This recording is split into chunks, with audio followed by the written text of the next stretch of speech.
250 ग्राम सादा सिद्रा बजारबाट किनेर बनाउन स्टार्ट गरेको हो कि यो सिद्राको अचार। आजको दिनमा यो सिद्राको अचारलाई यति धेरैजनाले मन पराइदिनुहुन्छ भनेर मैले कल्पना पनि गरेको थिएन कि 3 दिन 4 दिनसम्म नि वेट गरिदिनुहुन्छ है। कहिलेकाहीँ यति धेरै अर्डर हुन्छ नि है। मैले चाहिँ अर्डर धेरै आयो भन्दैमा धेरै चाहिँ बनाउँदैन, एकदम लोकल टेस्ट निकाल्नको लागि एकदम ठिक्क बनाउने फेरि बेच्ने गरिरहेको हुन्छु। अनि आज चाहिँ मैले सिद्राको अचार बनाउँदै गर्दा प्रोसेसको भिडियो ल्याएको छु। अनि मैले चाहिँ सिद्रालाई जालीवाला सुपमा केलाएर अनि यो धुनलाई स्टार्ट गरेँ। अनि कतिजनाले चाहिँ हामीले किन्दाखेरि त्यस्तो सिद्रा पाइँदैन भन्नुहुन्छ। अनि यो सिद्रामा चाहिँ यो ए ग्रेड बी ग्रेड के भनेर हुँदो रहेछ। अनि अलिकति हाई क्वालिटीको हो कि यो चाहिँ त्यति फोरो हुँदैन है यसमा चाहिँ। तर पनि मैले चाहिँ एकदम राम्रोसी केलाएर धुन्छु। अनि एकदम सर्टकटमा राखिन्छ नि त, अब कन्टेन्ट भनेपछि त जे पनि सर्टकटमा राख्नु पर्यो, लामो भिडियो राखेर पनि कसरी हेर्दैन नि त होइन।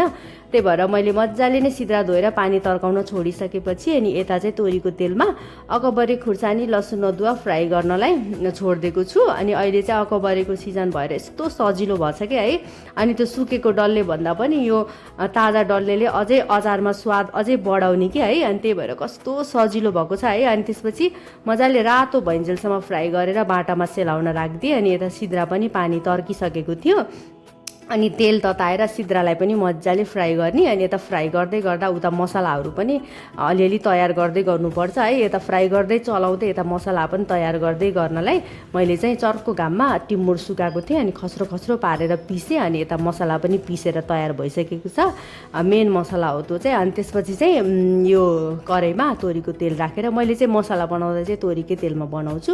अनि मसलाहरू पकाएर सबै भइसकेको छ। ल हेर्नुहोस् कस्तो मजाले पाकेको छ। एकदम घरेलु टेस्ट, एकदम घरको नेचुरल टेस्टवाला अचार तपाईँहरूले मन पराउनुहुन्छ भने यो अचार अवश्य सम्झिनु होला। एकदम मिठो छ है। अनि मसला तयार भइसकेपछि चाहिँ थोरै सिद्रा त्यो फ्राई गरेको सिद्रा ल्याउँदै चलाउँदै राख्दै गर्ने हो कि एकैचोटि तलदेखि माथिसम्म सिद्रा हालिदियो भने चाहिँ त्यो चलाउनै सकिँदैन कि। अनि सिद्रा पनि टुट्छ नि त। अनि त्यही भएर अनि मजाले 24 घन्टा 36 घन्टा भिजाइसकेपछि अनि बल्ल प्याकिङ गर्नलाई तयार हुन्छ।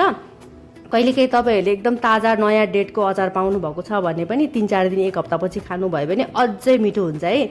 अनि मैले चाहिँ मजाले सिद्राको अचारलाई यसरी डब्बाभरि राखेर मजाले खाँजेर अनि बल्ल अलिकति यो प्रिजर्भेटिभको लागि फेरि पनि अचारको थोरै तेल राख्छु। तेल चाहिँ राख्नै पर्ने हुन्छ। अनि तपाईँहरूले 200 ग्रामको सिद्राको अचार किन्नुभएको छ भने 240 ग्राम 235 ग्राम पाउनुहुन्छ। किन भन्दाखेरि चाहिँ तेल अलिकति राख्नै पर्ने हुन्छ। त्यही भएर बुझिदिनु होला है। ल है त फेरि पनि यस्तो लोकल टेस्टमा पिरो घरमा पिसेको चटनी जस्तो यस्तो दामी सिद्राको अचार तयार भइसकेको छ। अल ओभर नेपाल डेलिभरी हुन्छ। व्हाट्सएप भाइबर गर्नु होला है।